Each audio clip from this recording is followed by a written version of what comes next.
Plainfield, Wisconsin is quiet in a way that feels permanent. Not peaceful, just finished. The kind of town where nothing ever happens, until one day everything already has. In 1957, investigators walked into a farmhouse just outside town. They were looking for a missing woman. What they found instead was a house that no longer belonged to the living. Furniture that wasn't furniture. Decorations that weren't decorations. A home carefully preserved, not as a place to live, but as a place to remember someone who was gone. Ed Gein didn't chase victims. He didn't taunt police. He didn't want recognition. He wanted something far quieter. He wanted his mother back. And for 10 years, in the dark, he tried to build her. I'm Johnny Black, and this is Unsaid Case Files, the case of Ed Gein. Edward Theodore Gein was born in 1906, but his world did not begin with him. It began with Augusta Gein. Augusta believed the world was rotten, that men were weak, that women, especially women, were corrupt, immoral, and dangerous. Except her. She isolated her sons on a rural farm in Plainfield, Wisconsin, not to protect them, but to shape them. No friends, no social life, no outside influence. Every afternoon, Augusta read aloud from the Bible, not stories of mercy, but of punishment, revelation, wrath, death. Ed learned early that love was conditional, that obedience was safety, and that the outside world was something to fear. At school, he laughed at inappropriate times, not because things were funny, but because laughter had become a reflex when he didn't know what else to do. His father drank. His father beat him. And Augusta did nothing to stop it, except remind Ed that suffering was holy. By the time Ed was grown, he wasn't a man. He was an extension. Henry Gein, Ed's older brother, saw through Augusta. He dated. He talked about leaving. He criticized her control. And that made him dangerous. In 1944, Henry died during a brush fire on the family property. Officially, it was an accident. Heart failure, smoke inhalation. Unofficially, there were bruises on his head. No autopsy, no investigation, just a quiet burial. Ed never spoke about Henry again. After that, there was only Augusta. In 1945, Augusta suffered a stroke. Ed became her nurse, her servant, her shadow. When she died later that year, something inside Ed collapsed. He boarded up her rooms, sealed them off like shrines. No dust, no decay. Nothing touched. The rest of the house rotted, but Augusta's rooms remained frozen in time. Ed didn't mourn, he preserved. Ed began visiting cemeteries at night, not to destroy, but to retrieve. Women who reminded him of Augusta, middle-aged, recently buried. He dug carefully. He replaced soil neatly. He returned jewelry. This wasn't rage. This was ritual. At home, he skinned the bodies, tanned them, crafted them. Not trophies, Components. He was not building a monster. He was assembling a memory. Mary Hogan vanished in 1954. Ed later admitted he shot her. Bernice Warden vanished in 1957. Her body was found hanging in Ed's shed, butchered with clinical precision. But even then, murder was not the point. The point was what came after. The masks, the suits, the objects. Ed wanted to become something, or someone. Investigators found furniture upholstered in skin, bowls made from skulls, masks from faces, a woman's suit made from torsos. But the most disturbing detail wasn't what was found. It was how orderly it was. This wasn't chaos. This was planning. Ed Gein was not hunting people. He was reconstructing his past.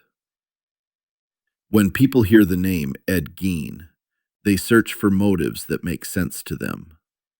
Sexual sadism, power, control, violence. But those frameworks don't fit, and forcing them onto Gein actually hides what makes him dangerous. To understand Ed Gein, psychologists don't start with the crimes. They start with the mother. From a developmental psychology standpoint, Ed Gein never completed emotional separation from his primary caregiver. Augusta Gein did not raise sons. She raised extensions of herself. Ed was not allowed autonomy. He was not allowed curiosity. He was not allowed desire. This produced what clinicians would later recognize as pathological dependency, a condition where identity is fused with another person to the point that independence feels like annihilation. When Augusta died, Ed did not experience grief. He experienced ego collapse. The self he had borrowed vanished. Most people process loss through memory. Ed processed it through preservation. He sealed his mother's rooms not out of sentimentality, but out of terror. Time itself had become the enemy.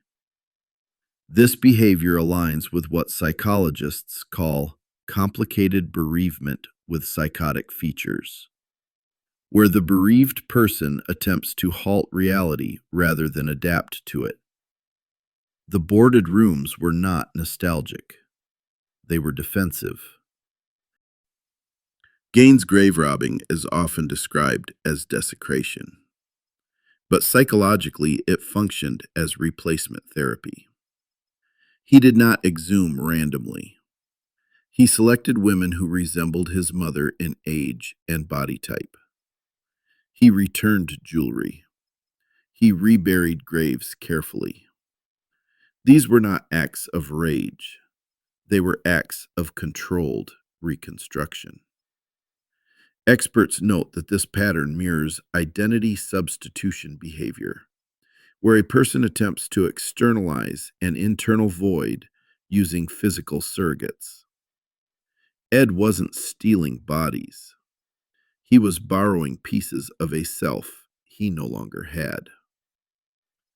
One of the most misunderstood aspects of the Gein case is the so-called woman suit. Popular culture interprets this as sexual fetishism or cross-dressing. Clinical analysis strongly disagrees.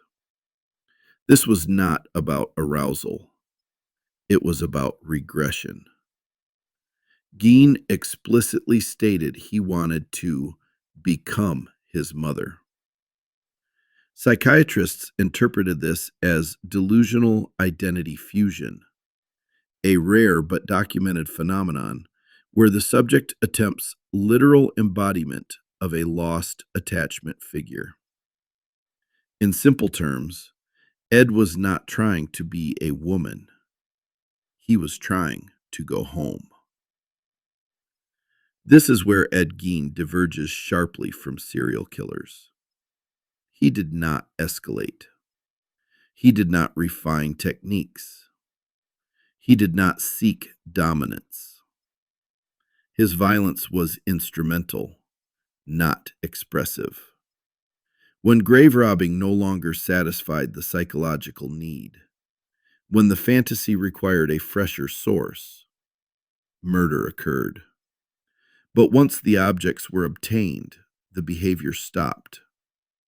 There was no cycle, no craving, no hunt. This is why psychiatrists concluded his violence was situational, not compulsive. The court's insanity ruling wasn't leniency, it was accuracy. Gein understood actions in isolation, but not consequences in context. He knew how to skin, how to clean, how to preserve, but he did not understand why society forbade it in any meaningful way. This indicates cognitive awareness without moral integration, a hallmark of psychotic disorders, not antisocial personality disorder. He did not see himself as evil. He saw himself as necessary. Psychologists studying Ed Gein often reach an uncomfortable truth. If Augusta Gein had lived longer, Ed Gein might never have killed anyone. His crimes were not born from desire. They were born from loss without identity. Ed Gein was not a predator waiting to emerge. He was a dependent personality that collapsed when its anchor disappeared. Ed Gein reminds us that not all monsters are driven by hunger. Some are driven by absence. And sometimes, the most dangerous thing you can take from someone is the only person they ever were. Gein was declared legally insane. Schizophrenia, delusions, psychosis. He said he didn't know if he killed Bernice Worden intentionally. And the court believed him. Not because they pitied him, but because they understood something terrifying. Ed Gein didn't see himself as a killer. He saw himself as a caretaker. The house burned down, possibly arson, possibly relief. Gein said, "Just as well." His car became a sideshow attraction. His story became entertainment. But Ed himself?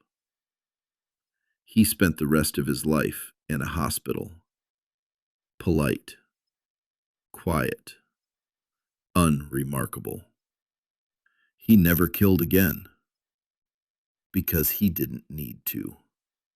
Ed Gein inspired Psycho, The Texas Chainsaw Massacre, The Silence of the Lambs. But those stories missed something. Ed Gein was not spectacle. He was stagnation. A man who never moved past childhood. A house that never let go of the dead. Ed Gein didn't terrorize America. He horrified it. Accidentally. Because when investigators opened that door, they weren't just seeing crime. They were seeing what happens when isolation, control, and obsession are allowed to grow unchecked. Ed Gein did not want fame. He wanted his mother. And the world he built to find her was never meant to be seen. This has been Unsaid Case Files. If this case stayed with you, if the silence felt heavier than the violence, then you're exactly who this series is for. Unsaid Case Files exists to examine what's often ignored: the psychology, the aftermath, and the questions that never stop echoing. If you want more episodes like this, take a moment to like, follow, and subscribe wherever you're listening. And if you believe these stories matter, share this episode, because the unsaid only stays unsaid when no one passes it on. Thank you for listening, and until next time, stay aware of what hides in the quiet.